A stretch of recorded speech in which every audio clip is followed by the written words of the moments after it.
با مقصدی در عمل تطبیق نمودن دستور سپارش‌های رهبریت فدراسیون فوتبال مملکت جهت رشد و عمومیت فوتبال و آماده شدن دسته‌ها و ورزشگاه‌ها با موسم امساله فوتبال در ولایت سوخت تدبیرهای سودمند اندیشیده شده ایستادند. مورد به ذکر است که سنه 6 اپریل چمپیونات تاجیکستان اوید با فوتبال بین دسته‌های لیگ عالی کشور آغاز می‌گردد. با مقصد آگاه گردیدن از وضع ورزشگاه‌های ولایت سوخت، نمایندگان کمیسیون لیتسنزیا کنونی فدراسیون فوتبال کشور از ورزشگاه‌های 20 سالگی استقلالیت تاجیکستان و اسپارتاک شهر خوجند بازدید به عمل آورده با شرایط این انشاءات‌های ورزشی آشنایی پیدا نمودند. ورزشگاه 20 سالگی استقلالیت تاجیکستان پورا با موسم امساله فوتبال آماده است. میدان ورزشگاه پورا سرسبز و برای گذراندن واخوری‌ها آماده است. حجره‌های لباس عوض‌کنی فوتبال بازان، حجره داوران و حجره‌های سانیتاری و گیگینی جوابگوی طلبات‌های فدراسیون فوتبال مملکت میباشند. رهبریت انشاءات‌های ورزشی فدراسیون فوتبال مملکت رحمان مرتضویف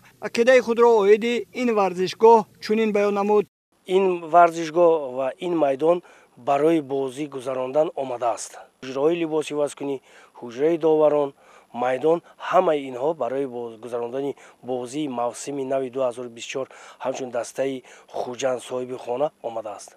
ساختمانی ستون‌های تجهیزات‌های روشنی دهنده در ورزشگاه 20 سالگی استقلالیت تاجیکستان طبق لایحه آغاز گردیده، ساختمانچی‌ها الکی ته‌کرسی دو تجهیزات روشنی دهنده را آماده نمودند. با مقصدی در عمل تطبیق نمودن دستور سپارش‌های رئیس فدراسیون فوتبال تاجیکستان محترم رستمی امامعلی، ورزشگاه 20 سالگی استقلال تاجیکستان شهر خوجند برای گذراندن بازی‌های موسمی آماده میباشد.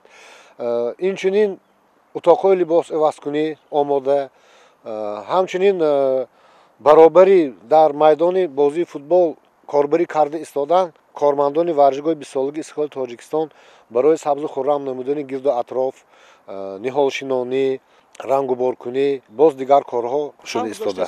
حجره‌های لباس عوض‌کنی فوتبال بازان، حجره داوران و دیگر حجره‌های یاری رسانی ورزشگاه اسپارتاک پورا تعمیر و از نوسازی گردیدند و بنابر اطلاع متخصصان فدراسیون فوتبال مملکت برای موسم نو فوتبال آماده میباشند. در این ورزشگاه ساختمان ادامه دارد، از جهتی که حالی میدان چمنزار تیار نیست، برای که کارهای اگراری را اینها دیر سر کردند.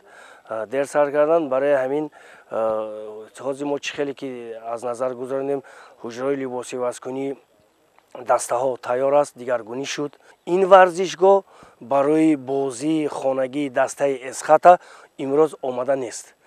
تا انجام یافتنی تا تیار شدنی چمنزار میدان انجام که یافت، بعد از اون با آماده میبینیم، بعد فکر و اندیشه خلاصمون میگیم.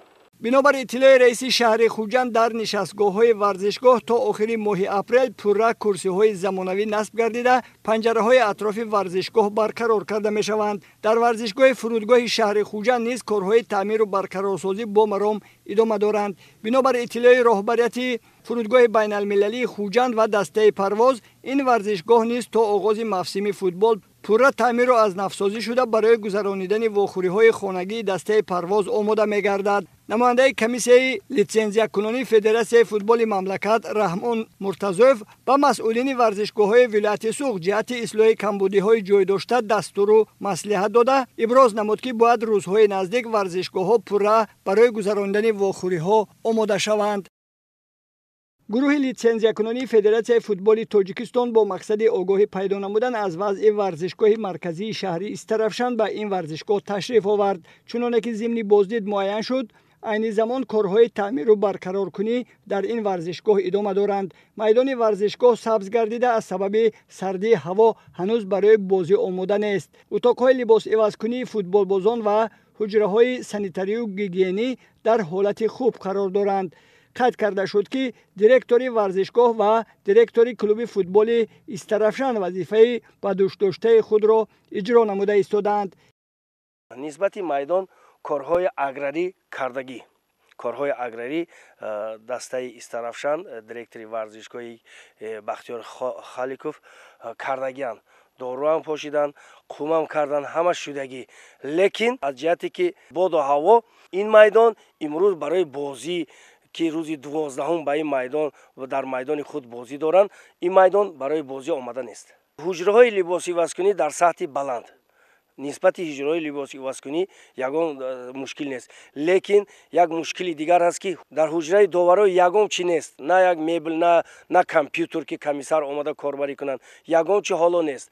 мутаассифона даромадгоҳ, намои берунии варзишгоҳ ва ҷойҳои нишасти варзишгоҳ ҳанӯз таъмир нагардида дар ҳолати ногувор қарор доранд. Бинобар иттилои роҳбари иншоотҳои варзишии Федератсияи футболи Тоҷикистон Раҳмон Муртазоев, нишастгоҳи варзишгоҳ бояд пурра аз нафсозӣ карда шавад. қайд карда шуд, ки бояд аз тарафи мақомоти иҷроии ҳокимияти давлатии шаҳри Истаравшан барои ислоҳи камбудиҳои ҷойдошта тадбирҳои судманд андешида шавад.